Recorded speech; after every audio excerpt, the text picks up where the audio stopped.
Good evening, everyone. My name is Simon Schwarzenberg. I will be your host this evening. Welcome to the fourth ELT training session organized by SBS Librería Internacional in an alliance with Ricardo Palma University. For those joining us for the first time, let me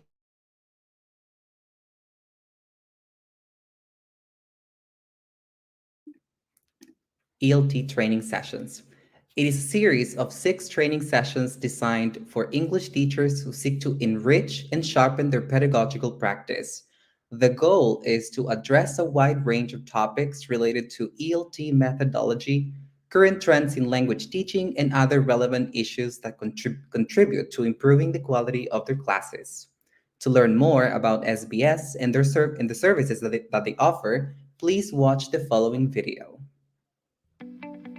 En SBS, Librería Internacional, estamos comprometidos con la educación y la difusión de la cultura a través de materiales físicos y digitales. Somos una de las cadenas más grandes de Sudamérica, orientada a producir y distribuir libros de idiomas, académicos y de interés general, así como bibliografía clásica e imprescindible. Hemos consolidado nuestra presencia en Perú con librerías ubicadas estratégicamente en Lima, Cusco, Arequipa, Trujillo, Piura, Chiclayo, Iquitos y Huancayo. Además de una librería online, donde presentamos una gran variedad de títulos que podrás recibir desde la comodidad de tu hogar, gracias a nuestro servicio de delivery a nivel nacional. Además, acompañamos el desarrollo profesional de maestros a través de eventos académicos y capacitaciones gracias a nuestro programa SBS Advantage Docente. SBS Librería Internacional. Soluciones para quien enseña y para quien aprende. Let me thank the team working backstage. Now, I would like to thank Idiomas Ricardo Palma, the Language Center of Ricardo Palma University, strategic allies in these academic sessions. To learn more about Idiomas Ricardo Palma, let's watch the following video.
Thank you for the video.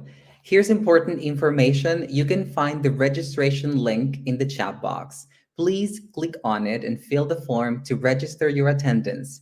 Additionally, we are going to shuffle a full scholarship for the specialization program for English language teaching. There is a question in the registration form about that. The winner will be announced tomorrow at 10 a.m., so make sure to follow Idiomas RP on Instagram and Facebook. Apart from that, everyone filling it out will get a certificate of attendance plus a summary of today's material. The certificate will be sent by email within 10 working days. Now, I am pleased to introduce Mónica Meléndez. She holds a licentiate degree in translation and interpreting in English and French with a minor in English teaching issued by Ricardo Palma University, a master's degree in education, educational policies, and management by San Martin University. She is a twice recipient of the non-traditional student scholarship at the University of Boulder, Colorado, USA. She was an English teacher, at different language centers and schools, and also an academic supervisor at different institutions. Currently, she is the director of the specialization program in English language teaching at Ricardo Palma University, the director of the Language Center, and the coordinator of the English courses at the Basic Studies program at Ricardo Palma University. Welcome, Monica. Hello, Simon. Thank you for this lovely introduction. Well, hello, everyone. Good afternoon, good evening, almost. As Simon just mentioned, my name is Mónica Meléndez. I'm the director of the Language Center and the coordinator of the English classes at the Programa de Estudios Básicos at Ricardo Palma University, and also the director of the Programa de Especialización en la enseñanza del idioma inglés. And I'm very pleased to start this session by repeating what Simon just announced. Today, we're going to talk about three things, which you are going to see in this very minute. And these three topics, the topics that gather us the presentation. Thank you. So I was showing to you the three topics that gather us this afternoon, almost evening, as I said. I hope you're warm at home. I hope you have a cup of coffee with you, because these evenings have lately been very cold. And I hope this presentation also warms your heart and brings you ideas to implement in your classes. One of the last things that I said before I got, I guess, disconnected, I'm not really sure what happened, has to do with the specialization program. At the end of the session, we're going to raffle a full scholarship to the program. It's an 8-month program, and that is going to be like a thank you from Ricardo Palma University to you for working so hard in your professional growth. So hopefully, when you saw the name of today's presentation and the topics we were going to cover, or we are currently right now, you started wondering how these three topics intertwine and what is the Proyecto Educativo Nacional, right? Which we have called the National Education Project. Okay, so while I was gathering information for today's presentation, I started remembering what drove me here, my path to become first an English teacher and then an English or educational administrator. And I went back to the times when I was very little and I started studying English. One thing that I remembered was my grandpa. My grandpa passed away 10 years ago, but when I was in high school and I was also studying English at a language center, he used to put my allowance under my pillow. If you remember, the 90s were very tough times for those who were not in the 90s, hadn't been born or do not remember them because they were very little. They were very hard times, and people had to go to the bank very, very early in the morning, like 5 or 6 a.m. And he got his retirement salary and he gave me an allowance. With that allowance, I was able to buy this. I don't know if anyone has identified them. Do you know what they are? Have you ever seen them? Are you from my generation?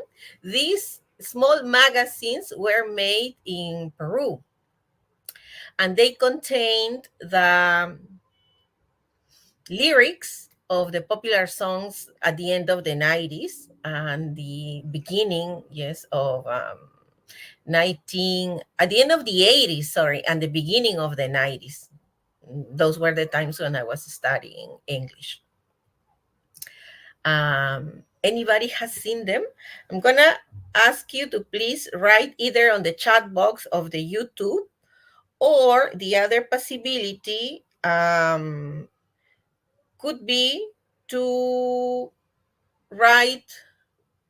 I don't know if we are on Facebook Live. But I think, yes, okay. Aha. Okay. My aunt used to have some of them. All right. So what they had, like I said, were these, right? So at this point, I'm going to ask the backstage team of SBS to give me a hand by playing only 10 or 8 seconds from this very short video. Thank you. All right. So whomever recognizes the song, you can sing at home. Please don't don't open your mic because we can get banned. All right. Do you remember this song? Do you remember what this song was about?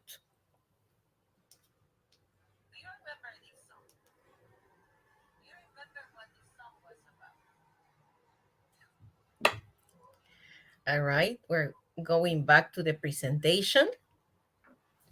And these were the lyrics. The information that these small magazines gave me completed or helped my learning of the language because it had several things. It had, or the lyrics had, phrasal verbs, names of cities. They described adventures. They talked about love, something that I hadn't experienced at that age yet. They gave us different ways of seeing the world from people from different parts in the world and from different ages. I'm not sure if people learn English with the lyrics yet, because I know nowadays we are bombarded with the English anywhere.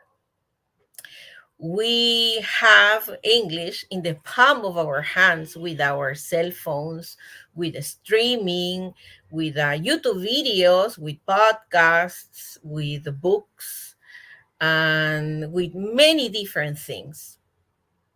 At this point, I want to share with you a second anecdote that has to do with culture, not precisely language. We're going to hold the language experience, the language learning experience for a moment. I had the opportunity in 2022 to go to a very beautiful city abroad. And while I was happily strolling in a beautiful park, enjoying the sights and taking a walk, I saw somebody fell from a motorbike. Everybody gathered around this person trying to give him a hand. And after 1 or 2 minutes, I noticed something. I was the only person recording or videotaping the scene, what had just happened, with my cell phone. So at that moment, I thought of something. Have I been magalized, if you can understand the term? Why was I the only one videotaping what was happening with my cell phone? Nobody else was. I was in a different continent. Is it something that we do here and people don't do abroad? You know, that scene kept me pondering for a very long time. And all those thoughts came to my mind when I was organizing today's presentation. Culture has to do with many things. It derives from a Latin word that means to cultivate, to make something grow. Culture has to do with, if we can go back, thank you so much. It has to do with the things we do, how we perceive the world, with our beliefs, with the way we interpret things and the way we behave as a person and as a community. There are many different elements in culture. We're going to see them in a minute, and we're going to see that language is precisely one of them. And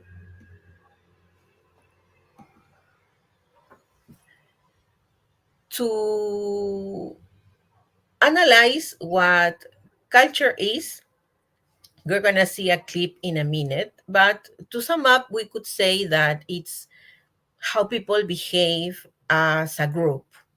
So in Peru, we could say that there are many cultures.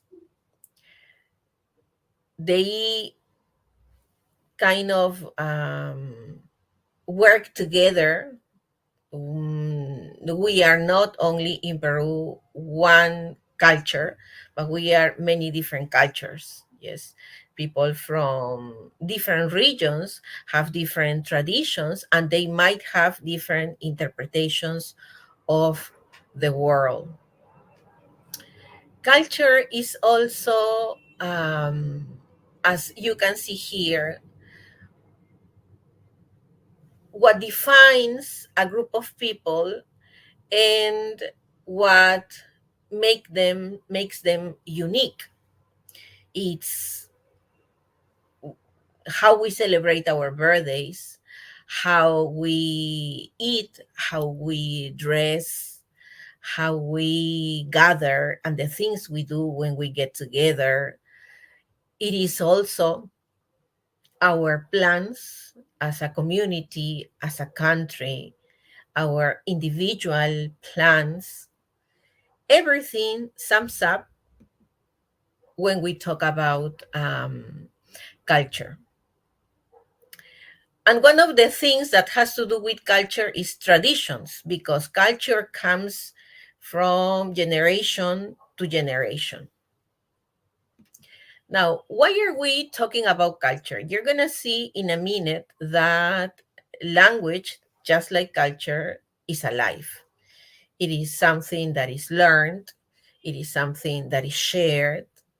It is based on symbols, verbal signals, written symbols, written signals.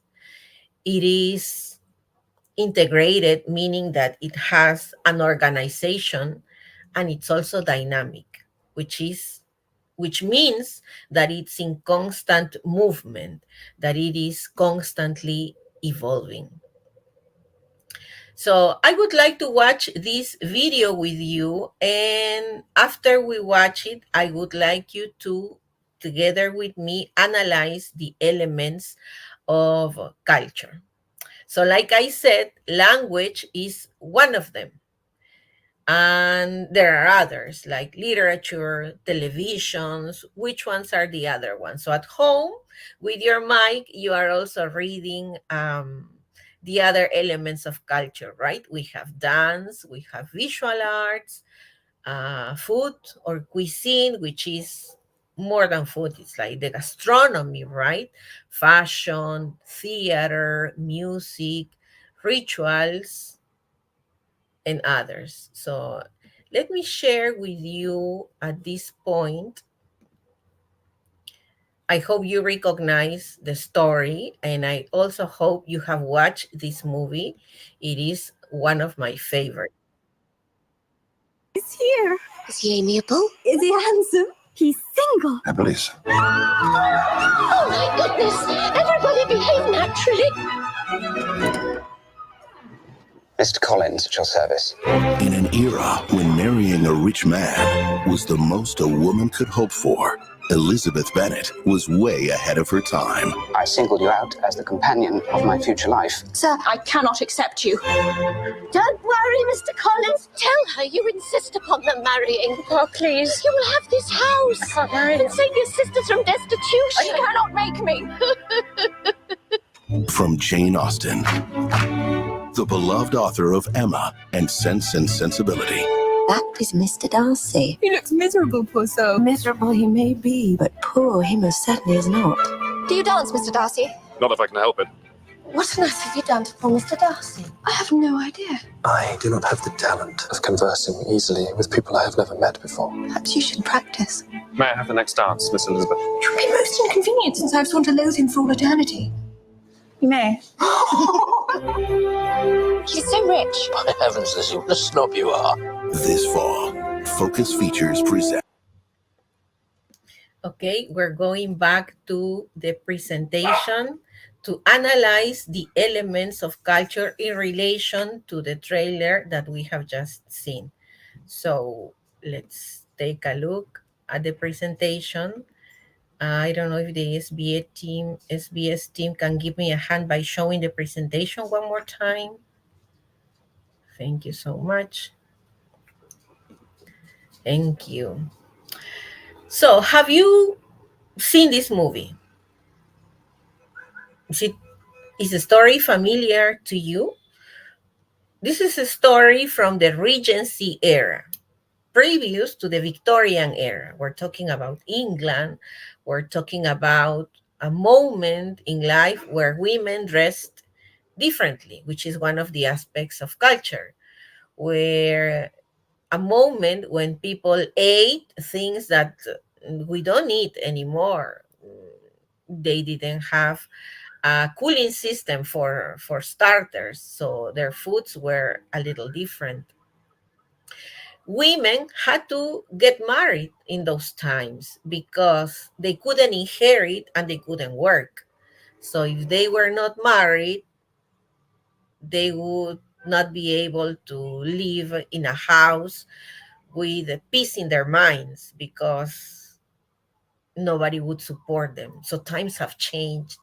Times have changed so much that I am right now able to give a lecture on culture, on learning languages, and those things might have been extremely difficult, if not impossible, almost 200 years ago when Jane Austen was alive. So films, movies are a good element that could introduce us to those moments, to the moments of culture. These pieces of culture presented in an organic, natural way in your classes can make your language sessions richer. And not only that, they can make them more meaningful because you will give the students and yourself the possibility to experience lives that otherwise you would not be able to live. Because we cannot be a woman from the Regency era because we are in a different time. We can develop skills by putting in the shoes of those people, the people that lived in those times, and worry or try to see or try to feel what worried them and why. That could also strengthen other abilities. And we are seeing language in context, which is another thing. So we're going to play an activity with this video, okay? We're going to see a second video. And I don't know if you have heard, this movie is coming to theaters very soon.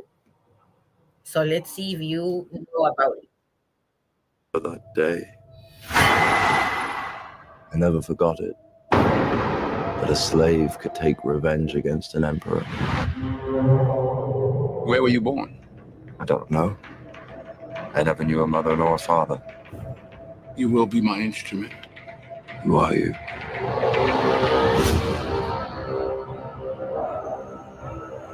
Did you hear that crowd? The greatest temple Rome ever built. The Colosseum. Because this is what they believe in. Power.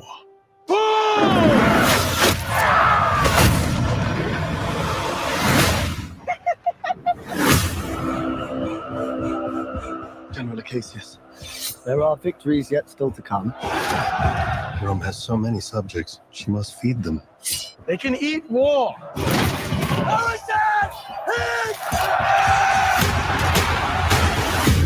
The arena turns slaves into gladiators, the gladiators into free men. You have something in you. I knew it from the start. Did you now? Rage. That rage is your gift.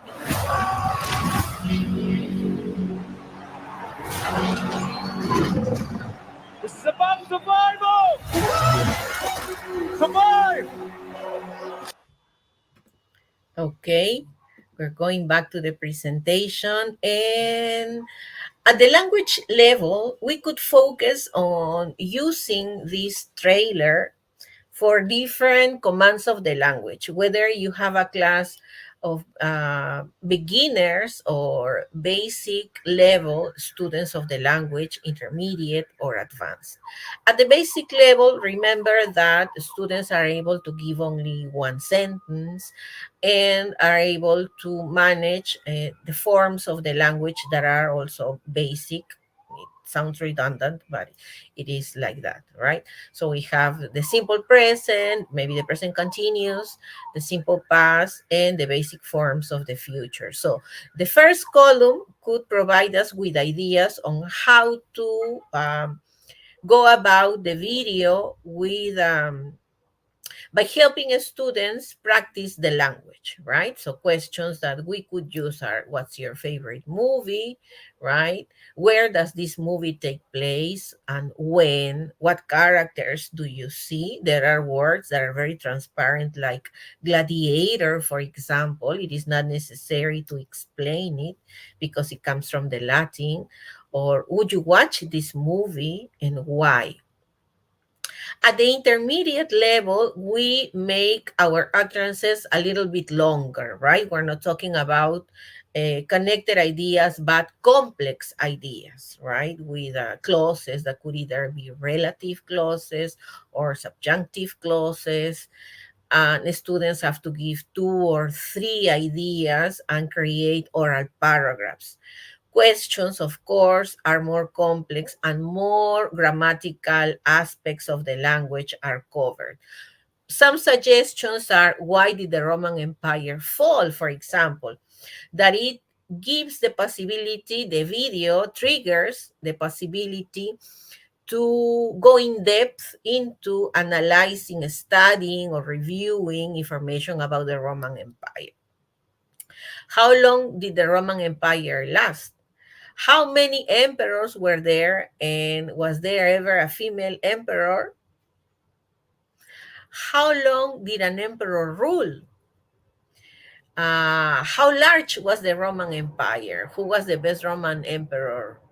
Would you ever like to visit Italy, and why? Right? Because we know that our intermediate level students have to be invited to elaborate on their ideas. In the advanced level, we cover other aspects, not necessarily related to grammar and lexis, but topics that are academic in nature or topics that are abstract, which are not common and cannot be asked students to talk about, for example, at the basic level, right? So at the basic level, we talk about everyday things, whereas at the advanced level, we talk about abstract, or we are able to talk about abstract topics.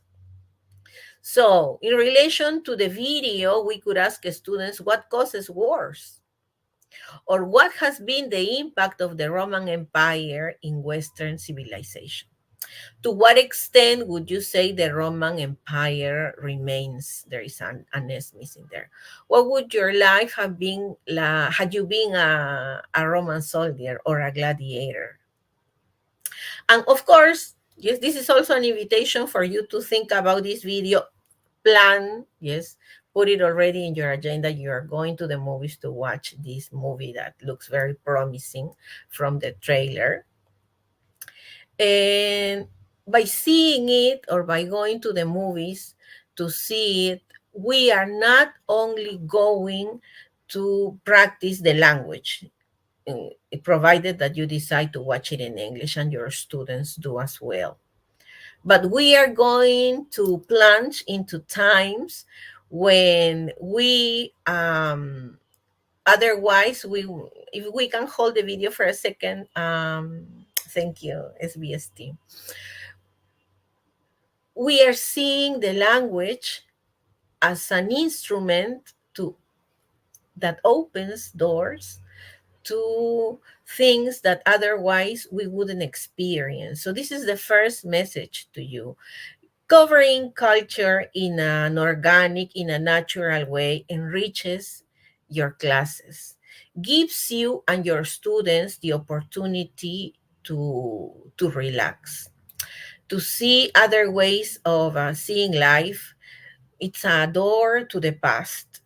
It could be a door to project, yes, an imaginary future. It is a way also to analyze the present at geographical uh, areas that are distant right now from us, from Peru, from Lima, from your district. There are more than 150 definitions of culture. But what we are trying to see today is that language is an element of culture and that both are alive. Now, when we talk about culture, we have to think about two things: the possibility to interpret the world seen by people from other places, and the possibility to use the language that we're learning, that in this case is English, as an instrument to explain our own culture and our own cultures, the cultures of our country. I hope you have seen this movie. If you haven't, I hope there is a chance, to be shown it on TV or maybe on streaming or at the movies soon, because it's a wonderful reflection of certain realities in our country. So let's watch just a minute, I think it is, from Wilah Pirka. Thank you.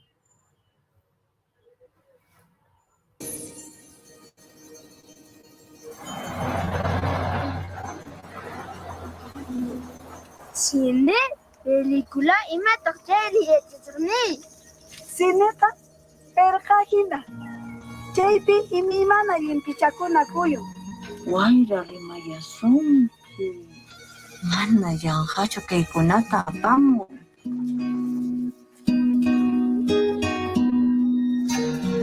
Kaypimi kallqashniqa tarapuni.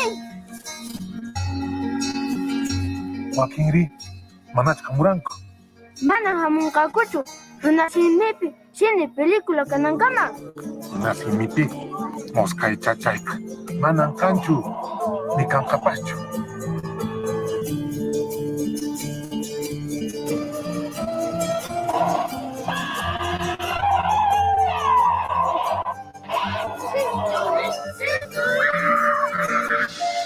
Apu salkantay, apu wahaywirka, apu chikon, sumagyata, munayyata, hawachimayku sinita.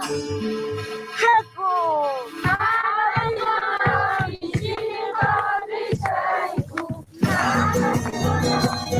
Yuyari listucha, uyakuytaqa, umaykimantapas urhuwaqmi, sunquyki ukumanta ima. Chaykunamanta mayku tinqa willakunki.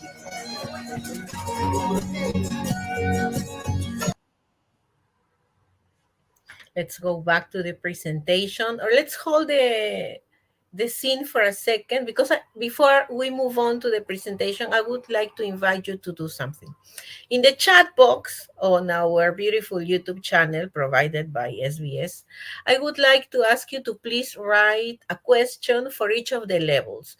Using this video or the trailer of Wilah Pirka, I would like to ask you to please write a question that you would use in your class with your basic students, basic level students, with your intermediate level students, and one with your advanced level students. Let's take a minute or two for doing so. Thank you.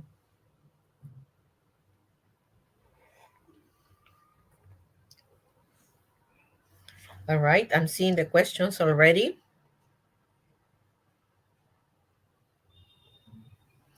What would you ask? Have you seen the movie? If you have seen the whole movie, you know that it's a very heartwarming movie. It was on theaters in December 2022. Every movie ended with a great round of applause from the audience, from people that attended the movie.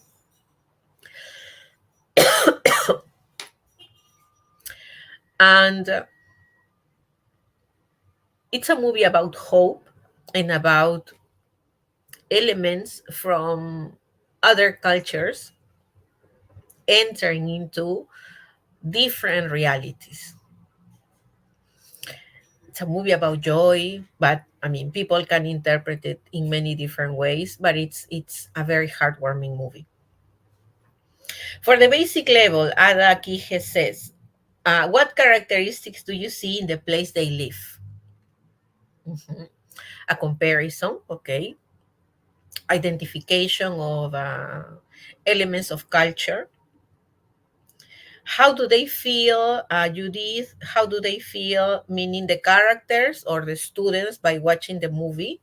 Yes, we can complete the idea, but we are using grammatical forms for the basic level.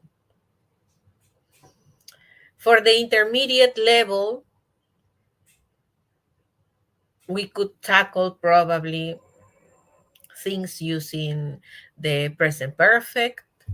We could talk about the characters, inviting probably students to decide which character they would be and why, which is a very typical question in the PISA test, if you guys are familiar with the PISA test. Going back to the presentation, we're going back to the presentation here. Remember the elements of culture? Remember that culture can be defined as something that has these features, right? And we also said that culture, together with the language, they are dynamic. But there is one more thing that goes above or beyond the classroom. We, as teachers of English, as professionals of languages, need to be exposed to elements of the different cultures of the world. Principally because English is the language of most of the places of the world. It's the language of science, it's the language of technology. And not only because of that, because it also enriches our lives and helps us grow personally and professionally. Different elements of culture can give us the possibility to relax, can give us topic of discussions in class, can take us out of the traditional setting of stories and information related to the teaching of English. It can enrich our teaching practice. Students, in turn, they need to be exposed to culture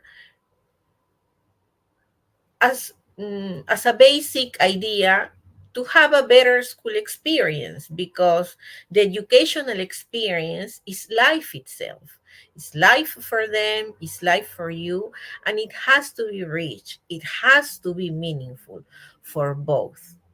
And also because with English, they are learning a tool that is a 21st century skill that can also enable them to become citizens of the world. So for traveling abroad, for writing an essay or a scientific article, they would need to have a mind that helps us or help them understand the world, that make them feel at ease if they are either studying or just traveling for pleasure, and will give them the possibility to understand codes when they watch movies, when they read literature in English, when they watch a show or a series, or when they talk and interact with people from different cultures. Language is alive. It's in constant change. All languages that are being used nowadays. Languages hold the beliefs of cultures, either in a written form or in a spoken way. Language is the main method of communication. And language is not the only element of culture that is alive. We also have, like we saw before, literature, music, and movies, among others.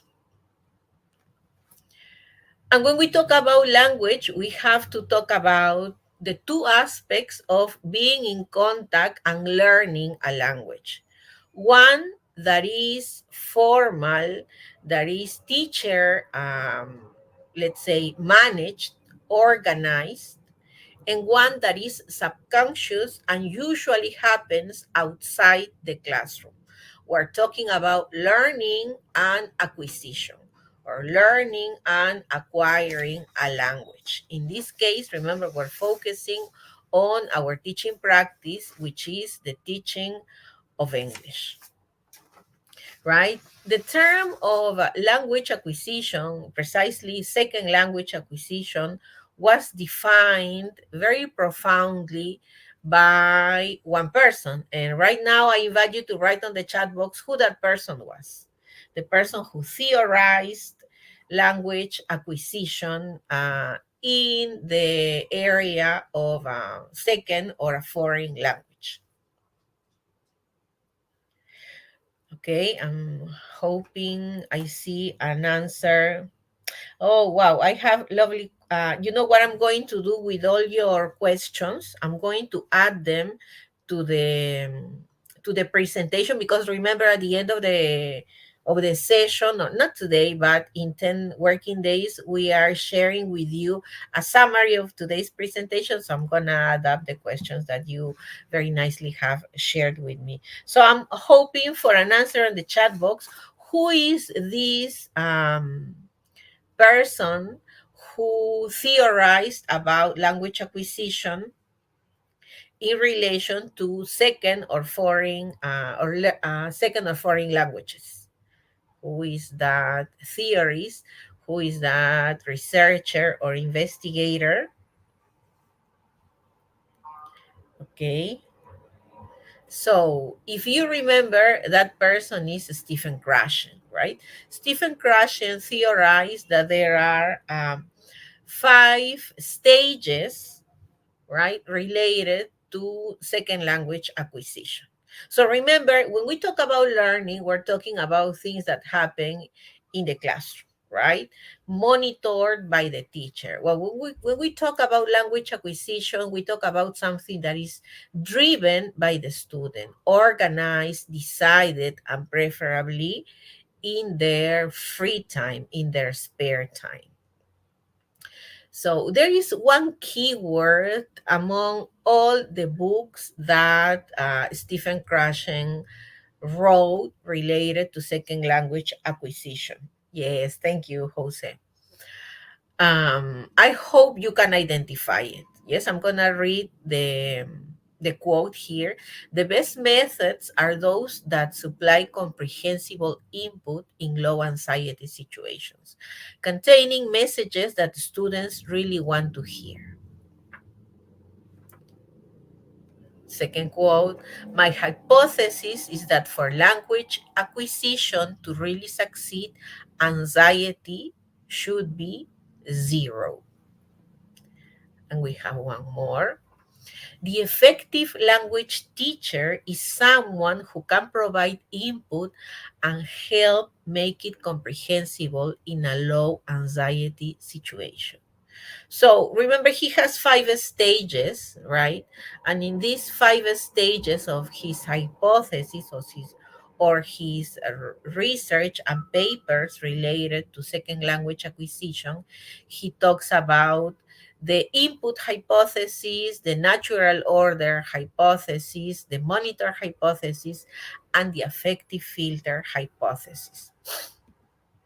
Among those 5, like I said, there is one word that he kind of repeats, or an idea, a concept that repeats among these three quotes that I gathered for you today. Which one is that word? Can you write it on the chat box? The five stages hypothesis. A good teaching method is one that embeds different ways of teaching the language, one that is eclectic. And even though there are many studies that right now kind of claim that crashing was to some extent maybe not completely right, still there is an idea that should remain, that things stay in your mind if they are meaningful, if the affective filter is low, if we do not focus only on summative evaluation. And that is one of the things he stated in the last stage of his hypothesis, of his five hypotheses. Anxiety has to be low, right? Remember, lower the affective filter. Do not focus too much on evaluating, because that could make people be stressed out. And if they are stressed out, you are stressed out, and information will not stay in the mind. So going back to the information that I have shared at the beginning of today's presentation, there are elements that we can take to class to make our classes richer, our language sessions richer, more meaningful, yes, to see the world from different perspectives. And when we choose material for the class to develop our activities, we have to take into consideration that the material that we choose has to present culture in a very natural way, in a very organic way, that portrays the world as it is right now, and that has an empathetic way of seeing the past, and that has probably a way of showing a future that could be better, provided that humankind decides, it be better. But that has to do with the things that you do in your classroom with your students. But what about when they are at home? What do they choose for their free time? Do they choose to do things that could probably be connected to learning the language, or that could help them strengthen their command of the language? We can give direct suggestions in class, suggestions that could help the students relax and get more benefits than the benefits that we all know that are related to reading, which are having a larger vocabulary, remembering things for longer times, doing better in tests, have more elements to elaborate on ideas. It goes beyond that. Right now, in these days, the days that we are living, they can get our minds away from problems. They can disconnect us from the digital world. And that is a positive thing. If everything you do the whole day has to do with being in the digital world, a thing that takes you out of that is going to be positive. With reading, the processes of the mind are more complex, because you have to create the scenarios that you are reading. You have to choose in your mind what people are wearing, how they look. You have to decide whether the grass is really green or maybe not so green, or you have to make so many decisions. That's why probably when we read a book and then we see the version on screen, we do not necessarily see a coincidence between what we are seeing and what we read. And maybe the scenes that were chosen were not the ones that hit us hard, the ones that we remember the most, the ones that stayed in our minds and in our hearts. Reading for pleasure, always has benefits, academic benefits, but it also has benefits for the two things that are the main concepts or the main themes of today's presentation: culture and language. Books provide us with stories that are vehicles to understanding different cultures, situations that otherwise we would not be able to live, places that otherwise we would not be able to visit because they are in the past or because they are too far away. But not only that, reading can also give us the possibility to develop skills of the 21st century, such as, if you remember some of them, critical thinking, being creative, having information to become literate, probably developing empathy with the characters of the stories that we read. I would like you to take a look at the 21st century skills, the way I have divided them. In the first, they have been divided in three groups. In the first group, we have some 21st century skills. The cultural and civic literacy has to do with our ability to understand different cultures, the cultures of the world or our own, the ones that are here in our country, for example.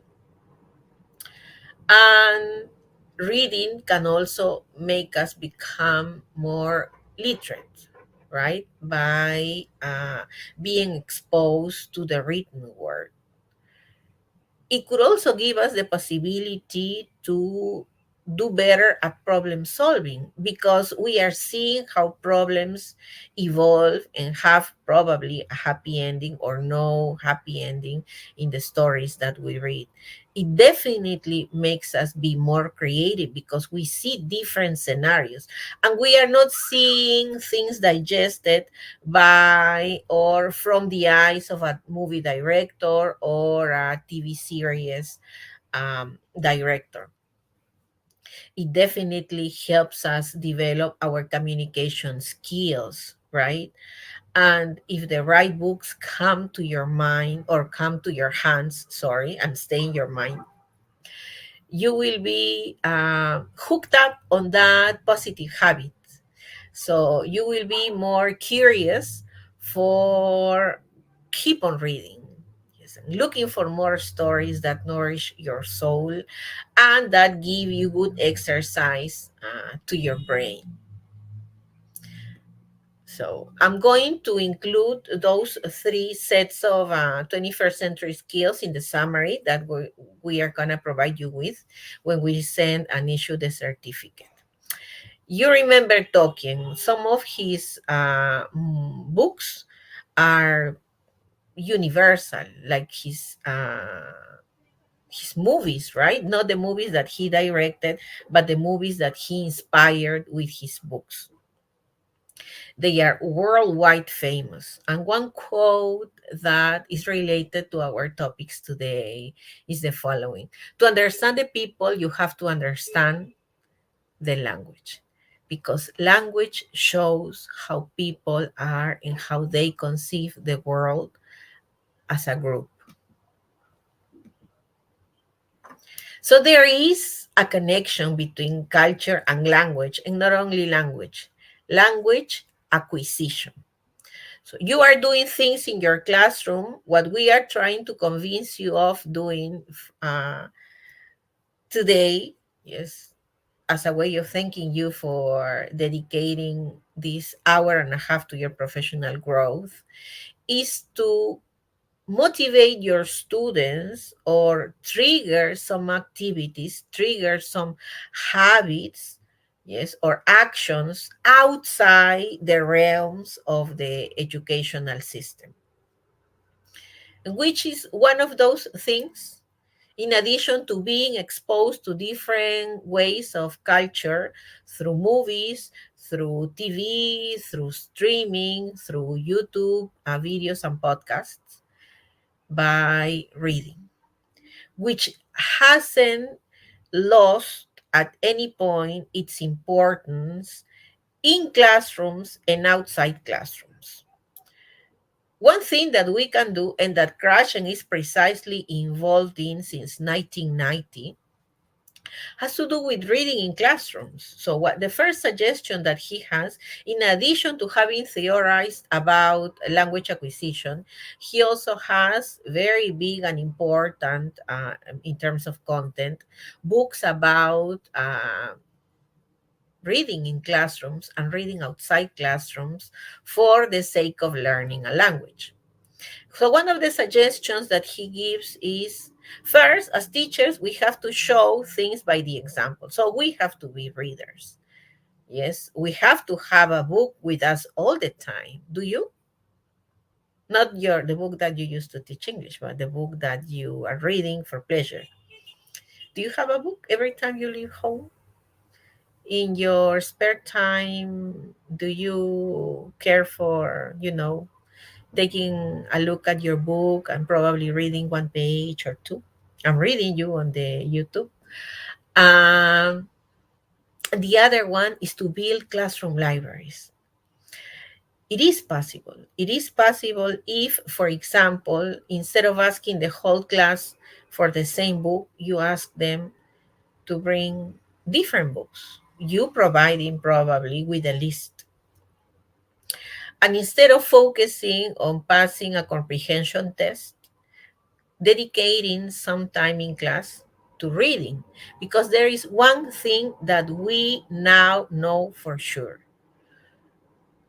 It's difficult to compete with the digital world, precisely with the world of social networks. So you might assign as homework reading something, but that doesn't necessarily mean that the students are going to do it. How can we develop the habit? If they get hooked up with a good reading in class with you, and because of that, they start doing it because they want to in their free time. There isn't one single book that is going to be liked by everyone. That's why they need to be exposed to different books.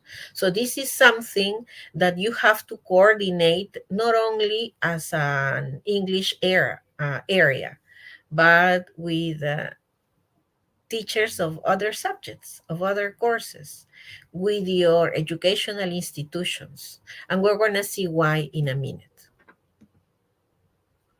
So we're still on Krashen's theories. Remember, in the quotes, we saw this term mentioned, comprehensible input. So comprehensible input has to do with the information that they receive. The main source of input in class is, I'm hearing everyone from here at home, the teacher, right? The teacher is the I. He is the one that provides the I with in class, the main source. Other sources could be, of course, the audios on your book, the movies or clips or documentaries or songs, or whatever it is that you bring to class that is spoken. For students to understand the messages, this information has to be at their level or +1, meaning a little bit more complex than the level they have. It doesn't mean that you're going to change your English and start speaking very slowly for students to understand. No, you're keeping your rhythm. But probably what you're doing is using terms that are, if we are teaching English in Peru that have probably a Latin root, that would be easier for students to understand. But when it comes to reading, you want your students to start liking something that you liked. You share the book in class, and maybe you share it in English. But if it's not abridged or if it's not graded, if he doesn't have your command of the language, he's not going to like it because it's going to be too difficult and he's going to spend too much time with a dictionary online or physical trying to understand. So the flow has to be fast. And for that to happen, Krashen suggests that the comprehensible input when reading, in order to be able to decode without pausing all the time, the input has to be I, which is at the level of the student, or one before. So if they are intermediate, they should read something at their level, which is probably a B2, B2.1 according to the global scales, or B2.2 or B2.3, right? But not above that. And preferably below. So if your students are a B1, they are going to be happy with information in an A2. As professionals of the language, we also need to be very familiar with the symbols and abbreviations of the Common European Framework, yes, of references for languages. So the books that we use, and I would like at this point to give an example of something that we do at Ricardo Palma University. The books that we use are graded. And to solve problems of building libraries inside the classrooms, which is, really problematic, and you might be saying, Monica, you say, I build a library in the classroom. How am I going to do that? I mean, it's not my school. It's not my language center. So how am I going to do that? So first, there needs to be, and this needs to be an area decision, meaning that all teachers have to work towards enriching these libraries. But second, what we did is we got plastic boxes, as simple as that. And the students and the teachers that work with me, know that. We have the plastic boxes in the classroom with the books that belong to their levels. So what they do in class is the teachers dedicate 10 to 15 minutes in every session to show the books. And the students take a look at them, and everybody reads for those very few minutes. If they like them, they can take the books home, yes, with the condition to bring them back before, a date that teachers and students agree on. How does that sound?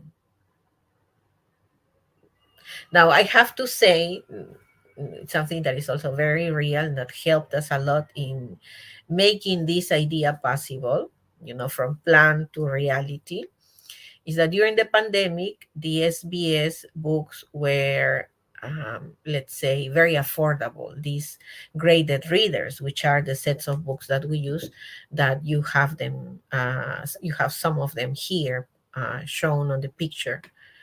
So we bought a very, very, very, very large amount of books. And we were able to put them in all our classrooms for the students to take a look at and enjoy in class, because we are not sure that if we give them, they might read them. Now, if you are given a book in the classes where you are a student, you might want to read them, but something is going to happen. You're going to be with your cell phone and you're going to receive the first notification. You're going to open it, leave the book aside, and then a second notification will pop up, and then the third, and then it will not only be Instagram, it will be TikTok, and then you will feel the need to open WhatsApp, and then you will end up 5 minutes later doing something else, forgetting about the book completely. We have to be realistic. So we want the students to be in contact with language that is at their level, to make them feel relaxed, to lower anxiety, to care for the affective filter to be low. We want the students to be in contact with the written word. We want the students to learn from different cultures through books. We have to make it happen.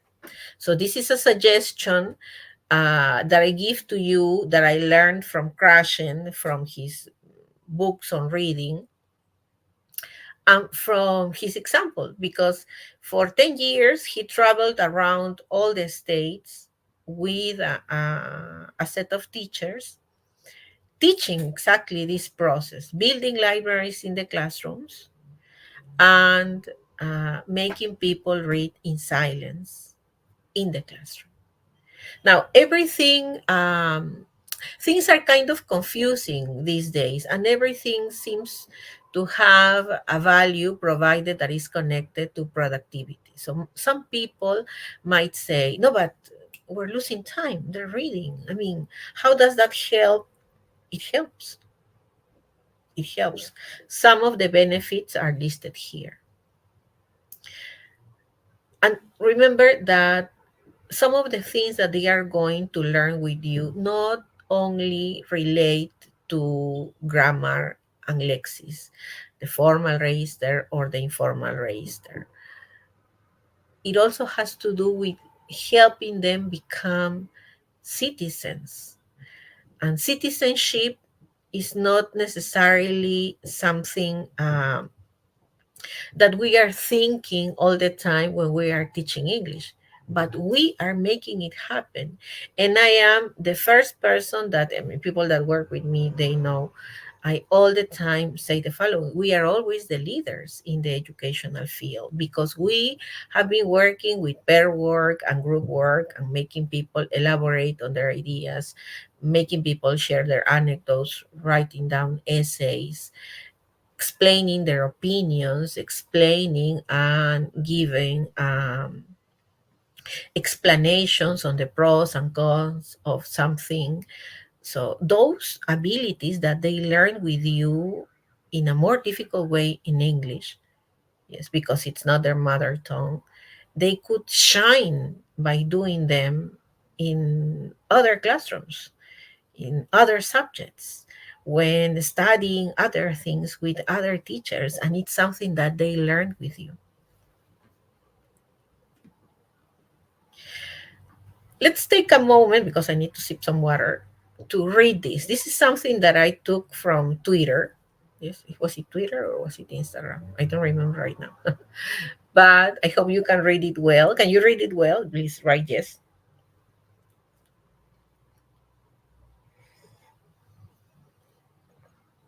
I didn't want to translate it because I wanted it to keep its essence, because all languages are beautiful, but ours is particularly beautiful because it has a lot of esdrújulas, and I love those very long words. They seem very romantic. They hold, a lot of connotations.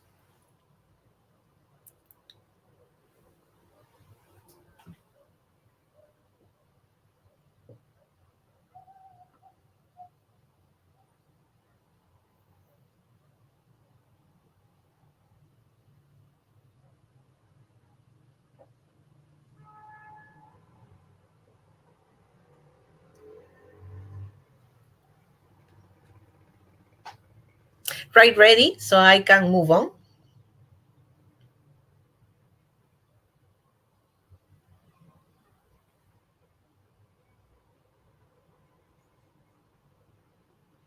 So here, there are different concepts that connect to the concepts of citizenship, the concepts of culture, and learning a foreign language. They have to do with living a happy life, a life that is lived at its best, a life that is plentiful, a life that can contain pauses and silences, in times when people fear silence, when we are bombarded with information everywhere. We can use books for those objectives too. The objective of finding silence, listening to our own voices, comparing our lives to the ones of the people that live in the books, seeing seeing things from different people's eyes, and making our lives richer by doing so. This is a moment that everybody hopes for when they are in the educational system. It's the communities, right, of education, teachers, administrators, principals, students, parents. The moment when people graduate. It's like a new beginning, right? Do you know who this person is? Tim Cook. Tim Cook is the founder of Apple. If you have an Apple element at home, please raise your hand. I'm not able to see it, but I can feel it. Yes, or write it. Yes, I do. If you have an Apple item like a phone or an iPad or a Mac, yes, you might have experienced all the wonders that he and Steve Jobs were able to do. He's given a lecture to the graduates of MIT, which is the Massachusetts Institute of Technology in the States. So let's take a look at the presentation.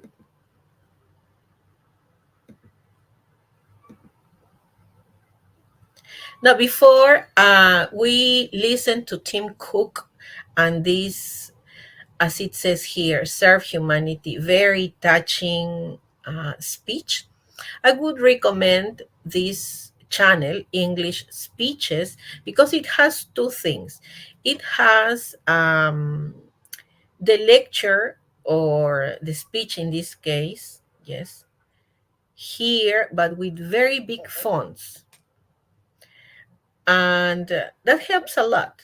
Yes, it honestly does, especially to students who are in the process of learning the language.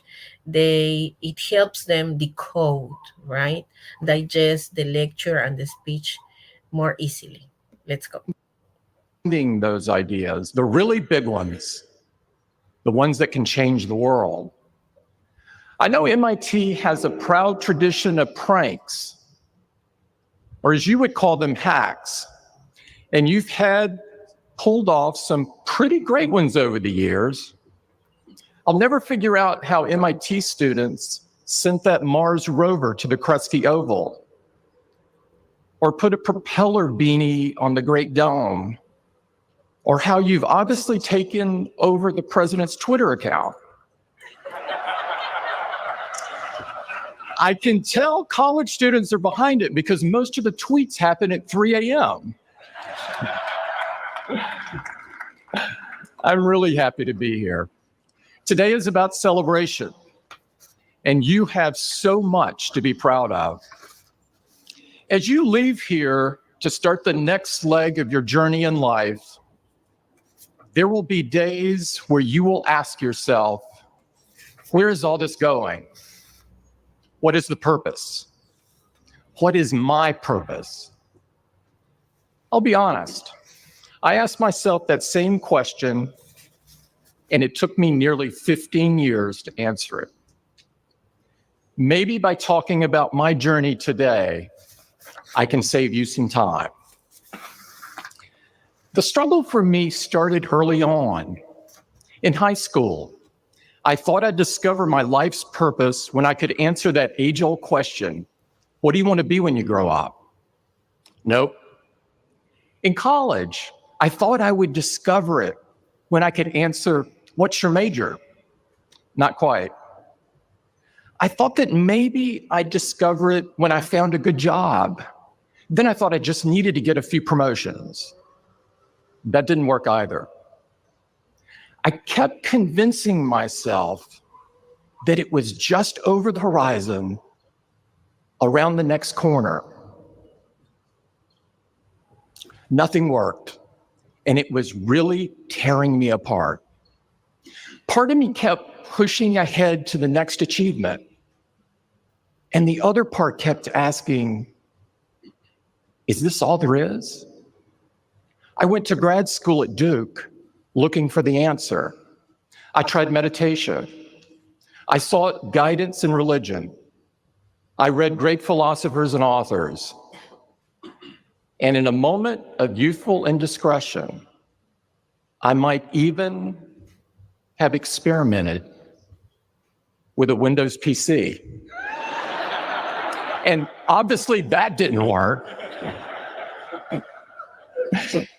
After countless twists and turns, at last, 20 years ago, my search brought me to Apple. At the time the company was struggling to survive, Steve Jobs had just returned to Apple and had launched the Think Different campaign. He wanted to empower the crazy ones, the misfits, the rebels, the troublemakers, the round pegs and the square holes to do their best work. If we could just do that, Steve knew we could really change the world.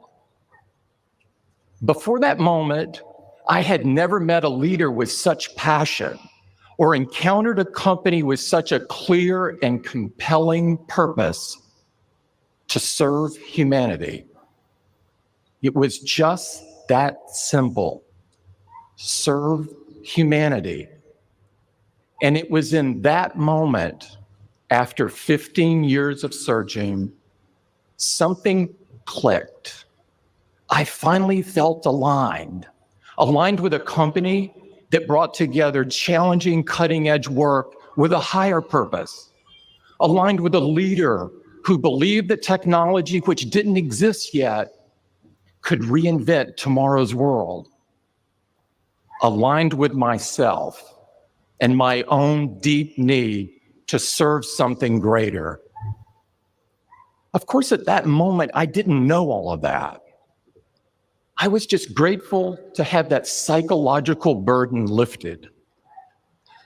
But with the help of hindsight, my breakthrough makes a lot more sense. I was never going to find my purpose working someplace without a clear sense of purpose of its own. Steve and Apple freed me to throw my whole self into my work, to embrace their mission and make it my own. How can I serve humanity? This is life's biggest and most important question. When you work towards something greater than yourself, you find meaning, you find purpose. So the question I hope you will carry forward from here is, how will you serve humanity? The good news is, since you're here today, you're already on a great track. At MIT, you've learned how much power science and technology have to change the world for the better. Thanks to discoveries made right here, billions of people are leading healthier, more productive, more fulfilling lives. And if we are ever going to solve some of the hardest problems still facing the world today, everything from cancer to climate change to educational inequality, then technology will help us do it. But technology alone isn't the solution. And sometimes it's even part of the problem. Last year, I had the chance to meet with Pope. Okay, we're gonna stop there. I'm gonna share the link in the summary of the presentation. And have you found the purpose in your life? I hope you are. I hope you have. Sorry. I hope the purpose of your life is to teach. And I hope you have also realized that you are part of something great. And not only teaching English is what you are achieving and helping people learn English. You're also helping them become citizens of the world, which is necessary in these days when people, move for different reasons to study or live, in distant places. They need to be strong enough, to face those type of challenges. But they also need to be citizens and good citizens here in our country. The things that you teach them connect with the things that they learn in other subjects. So we are a team with the teachers, not only the teachers of English, but with all the other teachers in the institutions where we work at. And if we work at language centers, our work connects with the work of educators from all the other places our students are or are studying somewhere else. There is a paper that writes or states or says what the objectives for the purpose of education are in our country.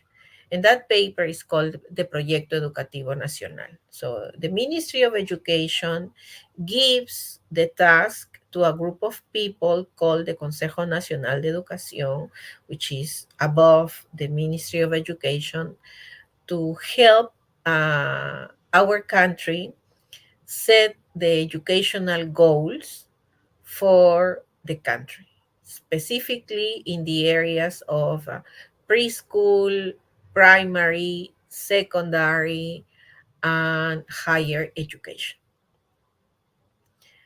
We are part of the solution of many of the problems our country and the world are facing today. We are part of the solution because we are helping students understand culture, have a voice to explain, describe, transmit their own culture, their own identity, because through your classes and the activities they do outside the classes, such as reading, they are becoming more empathetic people that are kinder, that can understand the world, that can put themselves in the shoes of other people, and that can learn the language by doing so in a relaxed way, that can disconnect from technology, because just like Tim Cook said, technology isn't only the solution. And one thing that he says in minutes later is that we cannot behave like technology. We cannot be cold. We cannot stop being humans. And humans have to seek for bigger goals, goals that go beyond their individual ambitions, goals that serve the community and society. Teachers of English have to be very proud of what they do, because they do a very, very great thing, which is teaching or giving the students the key to a door to the world, to share their own stories and to interpret and make their lives richer with the stories and the cultures of others. I have, in a minute, you're going to see a summary of the Proyecto Educativo Nacional in Spanish. I try to share it, as complete, accurate, and neat as possible. So in a nutshell, the Proyecto Educativo Nacional is a national policy, right?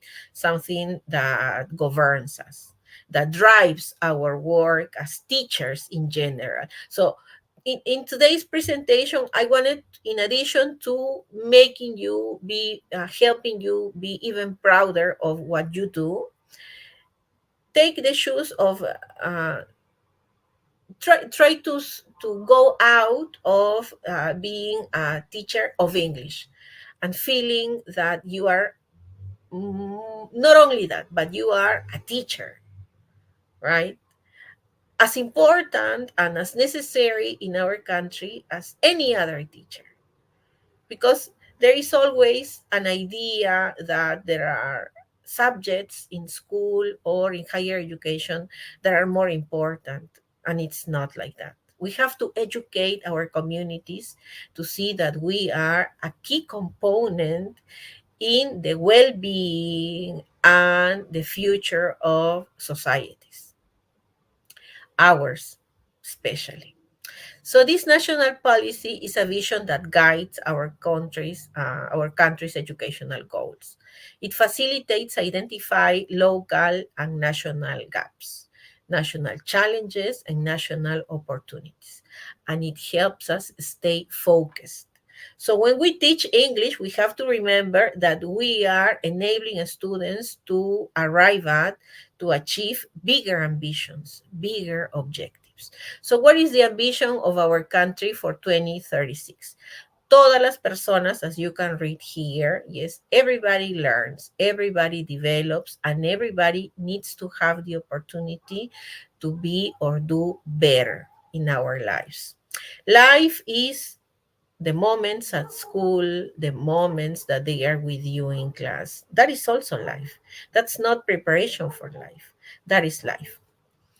And as it is mentioned here, all the elements that we learn and all the abilities that we develop in school or in the places where you work need to give us the possibility to prosper, but to prosper with full rights. Everybody needs to have full rights, and they mention it here very clearly, right? Interculturalmente en una sociedad democrática, equitativa, igualitaria, inclusiva, que respeta y valora la diversidad. This is a key concept for teachers of English, diversity, because it has to do with culture. You know, people in different parts of the world think probably different. They have different conceptions of the world, and we have to respect that. And we also have to embrace our own identities. So this is the Proyecto Educativo Nacional that has four big components, four key components. Yes. Our lives as citizens, vida ciudadana. Yes. Being equals, all of us, right? With inclusión y equidad, having the same rights, productivity, being prosperous, yes, being able to investigate and being able to support ourselves, to sustain ourselves, and to create better conditions for the community and well-being. I'm going to include this slide because I would like you to take a look at it. I don't know if this is the first time you see it. I hope it's not. Yes. When they refer to ciudadanía plena, they refer to being able to embrace life in its fullest, being able to decide. As Tim Cook mentioned, when he was a teenager, he struggled because he wasn't able to find his purpose in life. And thank God he did, because we are benefiting from all the things that he was able to create, right? He had a bigger ambition, right? He wanted to serve humankind, serve humanity. So I hope you find yours. I would like to finish with the following conclusions. Yes, you are able to improve, you will be able to improve your well-being, to grow personally, and to better your teaching practice by embracing culture in your personal life and within the realm of your work. Students learn English better by being exposed to cultures, elements, and diversity. So we cannot show language as a separate element from culture. It has to be shown inside, within culture. Promote students' exposure to the language inside and outside the classroom with activities for pleasure, right? That help them be disconnected from the digital world, because they do not need to be invited to the digital world. We are not saying that technologies as it is nowadays is wrong. We want to save our life in all its dimensions. So we have to make the clear and explicit suggestion of doing something that is not connected to technology, because technology doesn't require any invitation. Build a classroom library and reading class. Watch movie clips, listen to music, share with your students the things that you like and learn from them. Remember, there is a concept of being democratic. So that concept has to be taken to classrooms. We're talking about democratic classrooms. Teachers of English have a bigger role than teaching a language. They strengthen 21st century skills and help institutions achieve the goals of the Proyecto Educativo Nacional for the bettering of our country. This is the vision, the mission, and the vision of the institution where I have the honor to work. Is at Universidad Ricardo Palma, we have this motto, Ciudadanos para una cultura de paz. What is the vision and the mission of the place you work at? Do you coincide with it? Do you work towards it? Do you feel proud of it? I hope you do. So at this point, I would like to ask you to finish up, to go back in time and to try to recall in your minds the following things. When did you start learning English? Is it the same, or were the conditions to learn English in those times the same as they are nowadays? Sorry.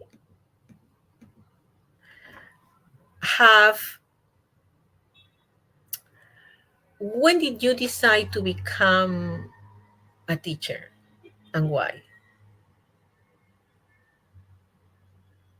Try to remember those key moments.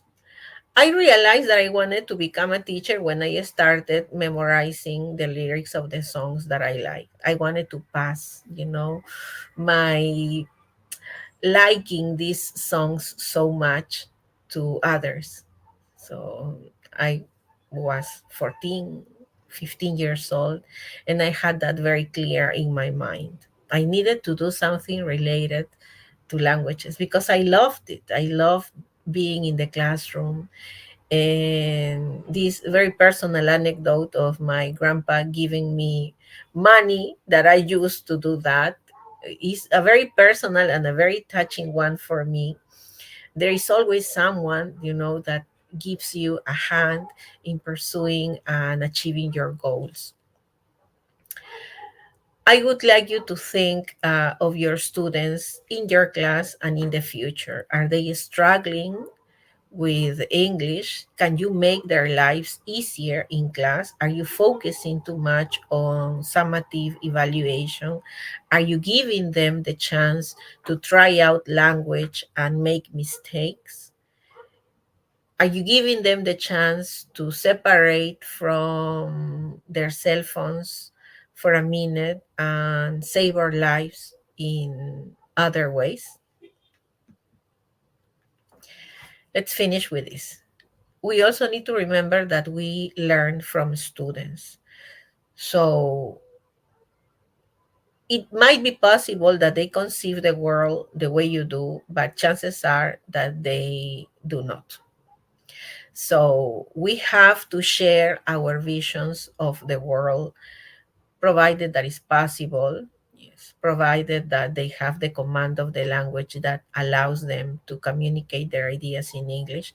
And if not, make a pause and make the classes more meaningful by listening to them from time to time in their mother tongue. Remember, at the beginning of the session, we mentioned that you needed to register. There is a question in the survey, the registration form that asks you to accept or not being part of the raffle for the full scholarship. These are the 8 months of the specialization program free. I know it's it's an important investment, and with this we want to help more people get involved in professional growth. I would really, really like to thank you for being here today. This is our exit ticket. I would like you to think about these questions because I'm going to send them also in the summary. Yes, try to remember today's talk. And if not, you go back to the SBS YouTube channel to go over the concepts again and try to answer these questions. Thank you very much. I hope this talk has inspired you to embrace life in a richer way. And I hope you take the time to save our life by doing things that are related to learning from other cultures and from the ones in our country. Thank you very much. Thank you, Monica, for the amazing conference and, well, for sharing your expertise with all of us. Thank you to everyone who participated and made the session a success. We will meet again on September 21st. So make sure you register to attend the session in September. You will be receiving the invitation very soon. And the next session is called The Why, What For, and How of Online Sessions. I would like to finally congratulate Mr. Peña, who attended the session in May and won a full scholarship for the specialization program in English language teaching. Remember, we are shuffling another full scholarship, so if you filled out the form, you are probably participating already. Thanks again. Good night, everyone. Bye-bye.